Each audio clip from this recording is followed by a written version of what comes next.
I'm Max Burkanov. Tonight we're gonna talk about the last UFC, the UFC 319. The first fight that took place, which was the first in the undercard, was the fighter from Kazakhstan and another fighter from Mexico. It was a UFC contract. It was a contract, sign a contract fight. Whoever was gonna win, he was getting his contract. So it was unusual for the UFC, the main events. The next fight, which was the Susurkaev against Nolan, it was really good fight. The Susurkaev was fighting on a week notice. He fought even before the week, in 4 days. But essentially he fought 2 times in a week. The first one is contender series. The contender and won the winner, and immediately right after that, to see him fighting under the same card with Chimaev was really exciting. It was really exciting to see that. 4 week notice, the 4 week fight take, and the other guy, Nolan, he also took the fight on a short notice, adding a drama to the show. It was brilliant. The backstory of it is like, right after the contender series, no one ever done that. The fight was kind of the first round. The Nolan was leading the first round, kind of.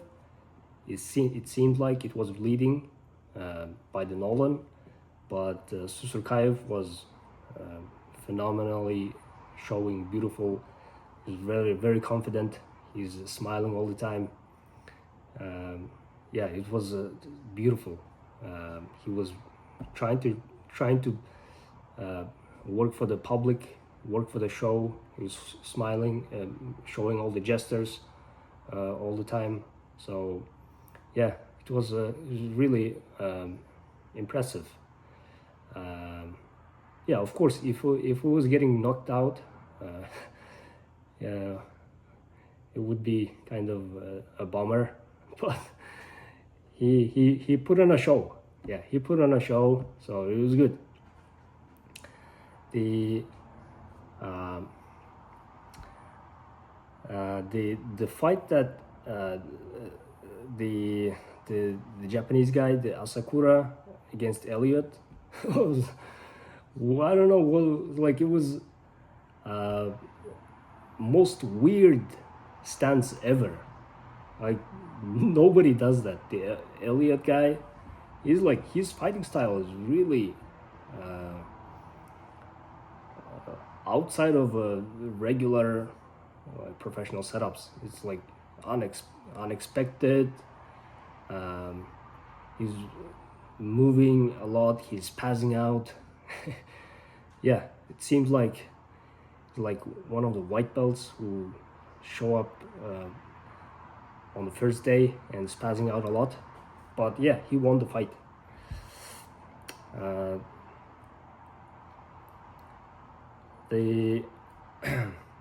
And the main card, Du Plessis and Chimaev, Du Plessis versus Chimaev. It was like for Chimaev, the goal is reached. The goal that he was planning from all along, from long time, probably one of his only, or the main goals, one of his main goals was reached. He is now a champion. celebrations, a lot of celebrations, and all that and whatnot.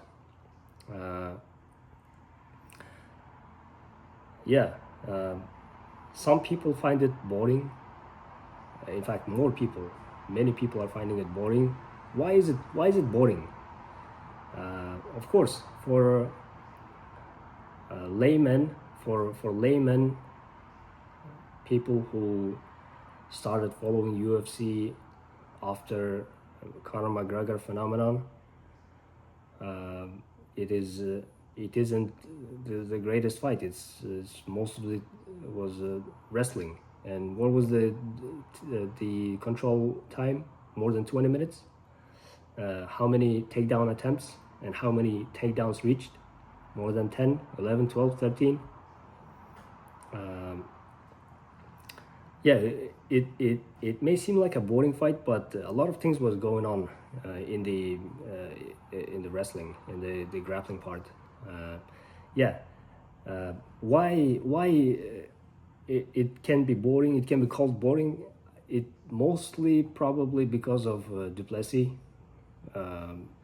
because we were expecting to see Du Plessis wrestling, and his coach screaming out that they were gonna wait, they were gonna prepare a wrestling for Chimaev.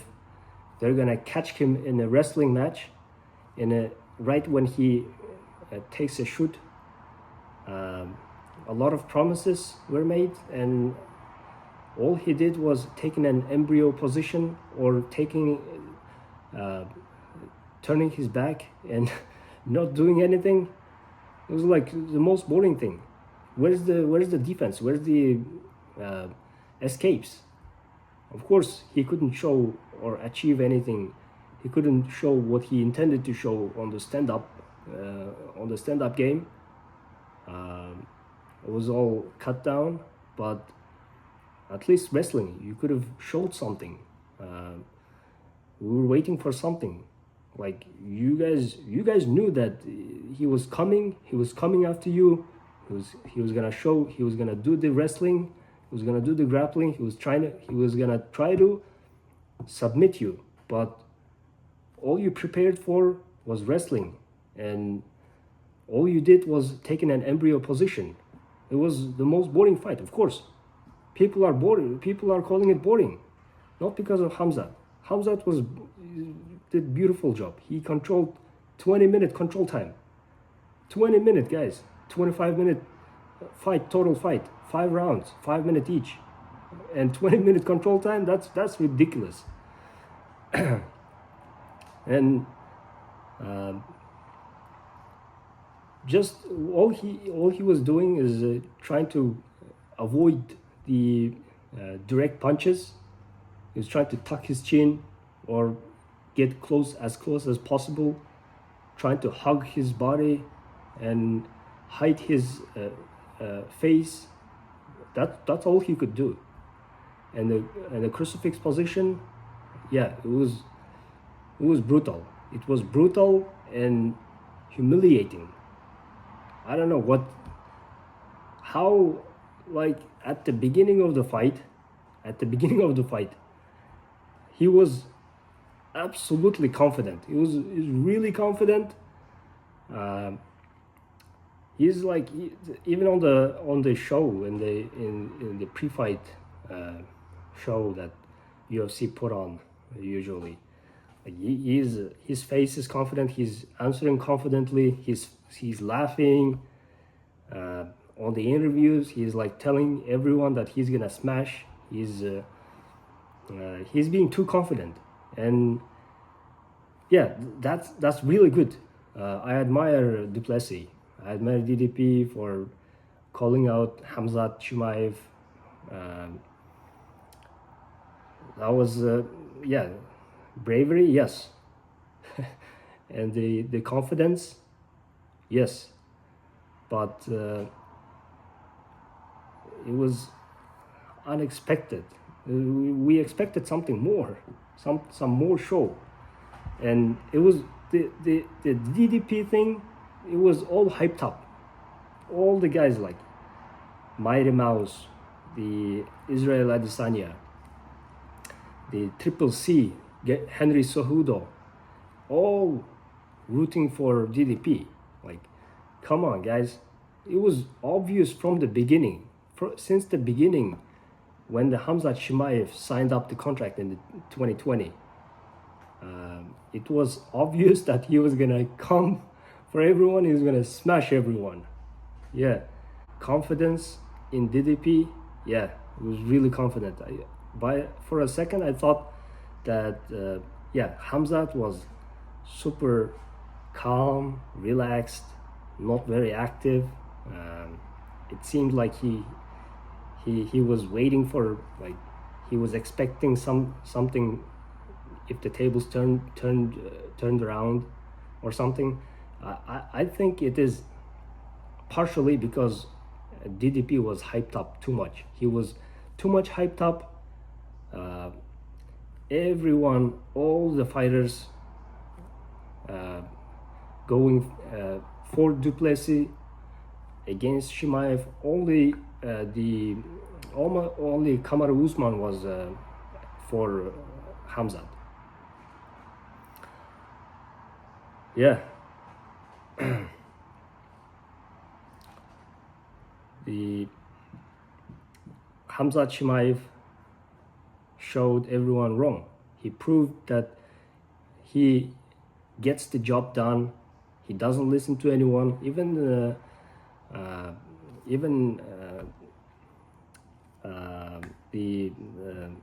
Khabib Nurmagomedov was giving an interview. In one of his interview, he was telling that Khamzat Chimaev never went 5 rounds, the title fight, never went 25 minutes, and most of his fights he's finishing first part of the first round. Yeah, partially he's right, but Khamzat Chimaev, he has his plan. Khamzat Chimaev has his own plans. He doesn't need to listen to anyone. He's getting the job done, and he proved everyone was wrong. 25-minute fight, 20 plus minutes, total control. What is it? 600 landing the punches, 13 or 12, 13 takedowns out of even more takedown attempts. Every time Du Plessis taking an embryo position and not even trying to attempt to escape. And even I remember, like, third round, by the end of the round, he got him into the choking position, but the round ended. But I think he would have choked him out. Yeah. And the last round, last 20 seconds, when Du Plessis got his back, but he couldn't do anything. Even then, Khamzat could escape. By the end of last seconds, by the end of the round, the last seconds, Khamzat escaped. You could see that. When everyone was going against Khamzat, every fighter, all the fighters telling Du Plessis is gonna win, Khamzat is not gonna last 25 minutes after the first round. Du Plessis has to survive the first round. After the first round, he is finished. That's what everyone was telling. But everyone was wrong. And because of everything, because of everyone, DDP was extremely hyped up. It was only because of the hype that he lasted 5 rounds. Why? I'll tell you why. Because Khamzat, there's not only the training camp going on. There's also psychologically they're always, stressing out. They're seeing the results, the conversations of other people.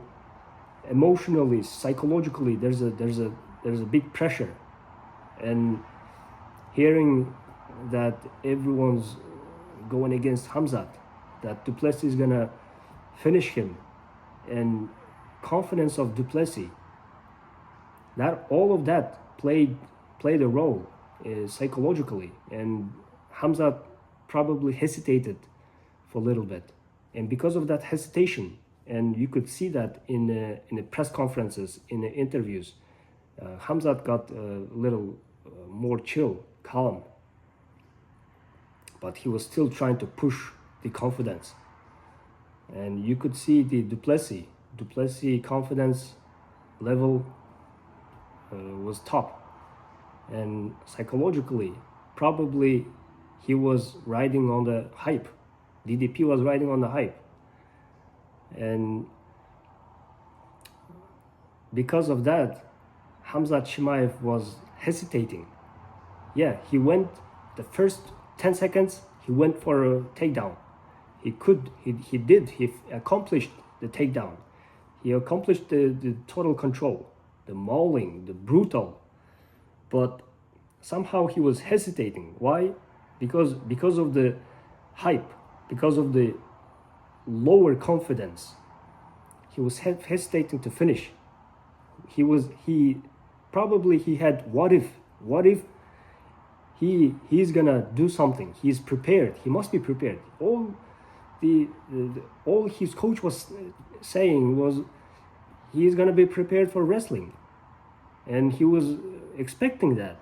He was expecting something. He was expecting some defense, but nothing eventually came out, and he was being aware of that. He was like expecting something. He was hesitating to finish, but if it wasn't big hype, he would have finished him in the first round. He would have choked him out, or he would have done the Kimura Americana, whatever. He would have went for that, but his hesitation stopped him. So what is the next for Khamzat Chimaev? What is next for Khamzat?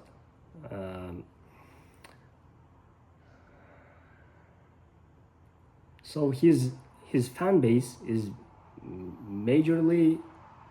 the majority of the fan base is based in Russia. Yeah, he doesn't represent Russia, not even talking about Sweden. Sweden is like at the first stages, he was representing Sweden. His coaches, his PR manager, his manager, but it was all left out at the very beginning of the stages. Nobody even remembers Sweden anymore.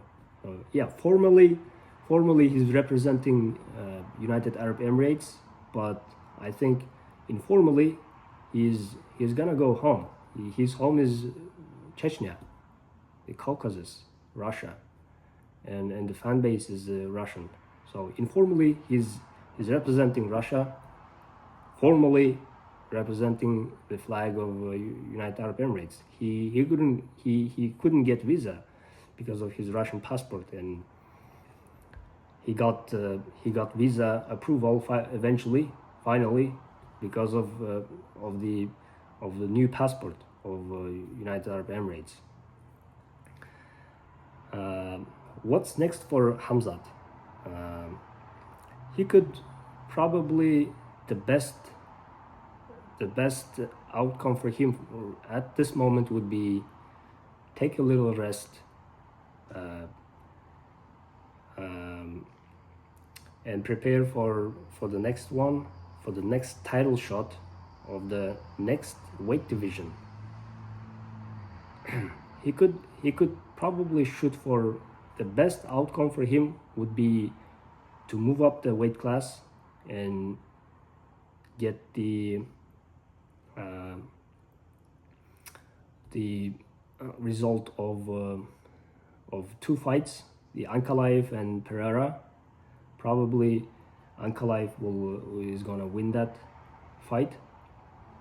And again, Ankalaev wasn't very active on the first fight. Ankalaev was also hesitating. He's being careful, but as soon as he was acting up, as soon as he was showing some work, throwing punches, offense game, Pereira was backing up. But somehow he was hesitating in that fight too. So for Khamzat, probably next fight would be the title shot of the next weight division and get the double belt. And he could be a double belt. Probably after that, maybe even fight the result of Islam Makhachev and the other guy. Maybe there's a chance for him to be a triple belt. Nobody has ever done that. Triple belt.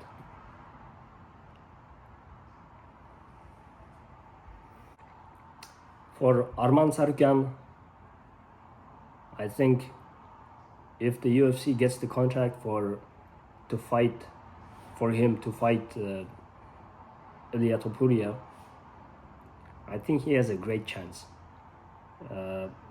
Islam, not Islam. The Ilia Topuria, he's kind of like ducking him. He's like, remember when he said, I don't wanna fight him because he's too early. I'd rather give him belt right now, like just like that. So it looks like as if he's ducking him, but I think he's not. But there's a great chance, and he knows that. He knows that Arman is coming after him.